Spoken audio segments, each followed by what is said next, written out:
செய்தவன் மனிதனை தன்னுள் அழித்து வந்தனர் வாழ்கின்ற இல்லை சிதம்பரமே இடமாக பாலிக்கு நட்டம் பயிலவல்லானுக்கே வல்லாண்டே குருவே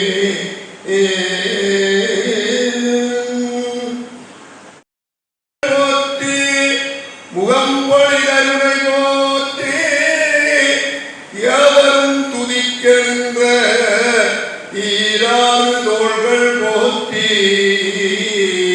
காஞ்சி மாவடி வைகின்றவள் மலரடி போற்றியல்தான் சேவலும் மயிலும் போற்றி திருக்கைவேல் போற்றி போற்றி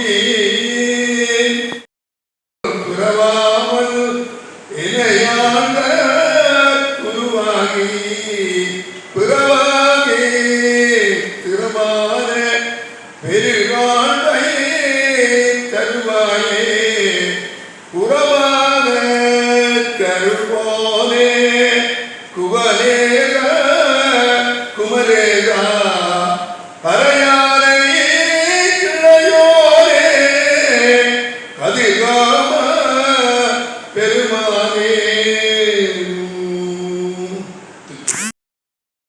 நன்றியை குறிக்கொண்டு வணக்கத்திற்கும் மரியாதைக்குரிய கலாநிதி மோகனதாஸ் சுவாமிகளுடைய பாராளுமன்றங்களை படித்து குரோதி வந்தத்தினுடைய முதல் வெள்ளியாக எல்லோருக்கும் இந்த வெள்ளி நிறைவான வாழ்வை வளப்படுத்த வேண்டும் என்று கேட்டு தொடர்ந்து வெள்ளி பிரார்த்தனை நிகழ்வுகளிலே இன்றைய தினம் செல்வவடிவேல் ஐயா அவர்களுடைய மகாபாரதத்துடன் வாழ்வியலோடு இன்றைய தற்காலத்திலே எவ்வாறு அந்த வாழ்வியலோடு தொடர்புபடுத்தி மகாபாரதத்தை ஐயா அவர்கள் தொடர்ந்து வெள்ளிக்கிழமைகளிலே மாதத்திலே ஒரு வெள்ளியிலே வாழ்வியலோடு தற்கால சூழ்நிலைகளையும் வைத்து அற்புதமாக அந்த மகாபாரத தொடரை செய்து வருகின்றார்.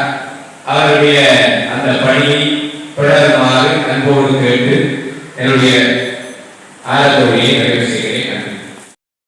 ஆகியோரை திருமணம் செய்து கொண்ட வரலாறும் பாண்டிய மன்னனுக்கு தன்னுடைய மகனை தத்து கொடுத்த வரலாற்றையும் பேசி தீர்த்த யாத்திரை தொடர்ந்து நடந்து கொண்டிருக்கின்ற பொழுது ஒவ்வொரு இடமாக அர்ஜுனன் செல்லுகின்றான்.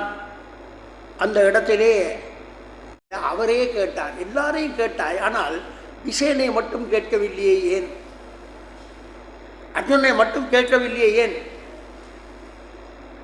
இங்கு ஒரு பண்பாட்டை நமக்கு காட்டுகிறார். பக்கத்தில் இருந்த தோழி சொல்லுகிறாள், அர்ஜுனன் சுபத்திரையினுடைய முறை பையன். சுமத்திரை அர்ஜுனனை திருமணம் செய்ய வேண்டும் என்று நினைக்கிறவள். ஆகவே அவருடைய பேரை எப்படி இவள் சொல்லுவாள்? பண்பாடு. கணவனுடைய பேரை மனைவி சொல்லுவது இல்லை. எனக்கு ஒரு சின்ன நடந்த சம்பவம் ஞாபகம் வருகிறது. ஒரு அம்மா, வயது போன அம்மா, அப்போ இந்த குடும்ப புள்ளிவிவரங்கள் எடுக்கிற காலத்தில் 1980ஆம் ஆண்டுன்னு நினைக்கிறேன், புள்ளிவிவரம் எடுக்கிற காலத்தில் அவர்கிட்ட அந்த அம்மாட்ட போய் உன்னுடைய கணவனுடைய பேர் என்னன்னு கேட்க, பக்கத்தில் இருந்த பையனை கூப்பிட்டு உன்னை தாத்தாண்ட பேரை சொல்லு என்று சொன்னதை நான் காதாலே கேட்டிருக்கிறேன். உங்க பேர் தெரியாதா? தெரியும். வயது போன ஒரு ஆள் தன்னுடைய கணவனுடைய பேரை சொல்லக்கூடாது என்று பக்கத்தில் இருந்த பேரப்பிள்ளையை கூப்பிட்டு பேரை சொல்லுன்னு அந்த பண்பாடு மகாபாரதத்திலே இருந்து வருகிறது. மகாபாரதத்திலே இந்த இடத்திலே அதை அழுத்தி சொல்லுகிறார்கள். அப்போ இந்த தோழியர் சொல்லுகிறார், அவள் எப்படி பேரை சொல்லுவாள்? அப்போ கணவனாக வரப்போகிறவனுடைய பேரையே அவள் சொல்லவில்லை. ஆனால் இன்னைக்கு இந்த பாழா போன திரைப்படங்களை பார்த்து நம்முடைய பிள்ளைகள் ஸ்டைலாக கூப்பிடுகிறார்கள். புருஷனை பேர் சொல்லி கூப்பிட்டா தான் அது அழகாம். அதுக்கு பேர் நாகரீகம். வளர்ச்சி ஏற்படுகிறது, மாற்றம் ஏற்படுகிறது, என்னவோ எல்லாம் செய்கிறீர்கள், ஒரு மறுப்பும் இல்லை. மாற்றம்தான் நிஜம், அதுக்கு ஒரு மறுப்பும் இல்லை. ஆனால் அடிப்படையை மாற்ற நினைக்காதீர்கள். அடிப்படையை மாற்ற நினைத்தால் நம்முடைய இனம் அழிந்துவிடும்.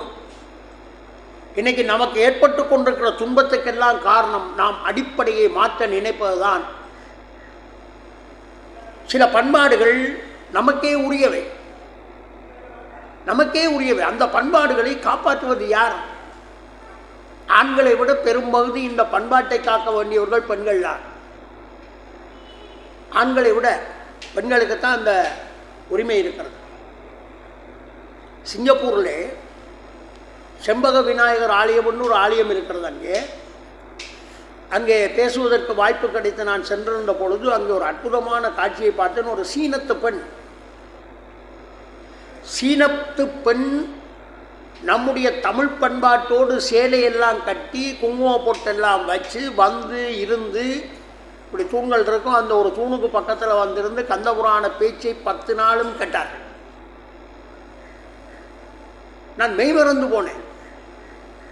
அப்புறம் அந்த பெண்ணோடு நான் உரையாடினேன்.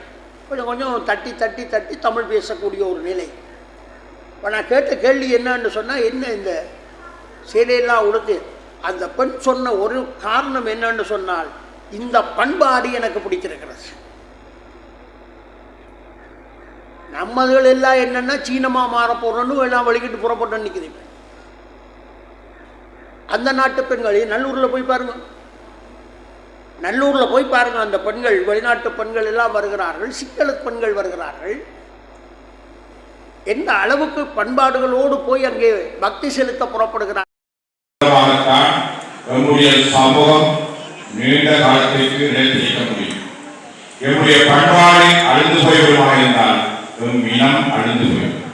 நம் இனத்தை காத்து நிற்பது நம்முடைய பண்பாடு.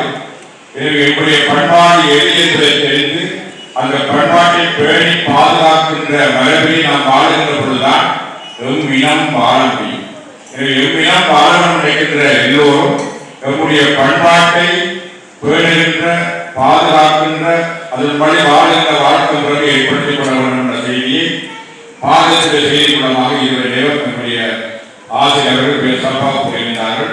அந்த வகையில் மகாபாரதத்துடைய தொடர் பேச்சு நிகழ்வை இன்று அரசினுடைய சுதந்திர திருமண நிகழ்வை சுதந்திர திருமணமாக மாற்றமில்லாமல் இந்த புதுகட நன்னாளிலே நம்முடைய பண்பாட்டையும் நாம் மறந்துவிடாமல் பேண வேண்டும். எப்படி நம்முடைய பண்பாடு இருந்தது என்ற செய்தியை வலுப்படுத்துகின்ற வகையில் செய்தியில் சிறப்பாடு தெரிந்த ஆசிரியர்களுக்கு சிறக்கரை பண்பாட்டு பிரிவின் சார்பில் நன்றியை தெரிவித்துக் கொண்டு அடுத்த வாரம் ஞாயிற்றுக்கிழமை நடைபெறும் என்று கூறிக்கொண்டு இப்பொழுது தொடர்ந்து பூஜை நடைபெறும். அந்த பூஜை நடைபெறும் பங்கு பெற்றி நடைபெறுகின்ற பிறந்த நாளை பங்கேற்று இந்த நிகழ்வு செய்கிறோம். நன்றி.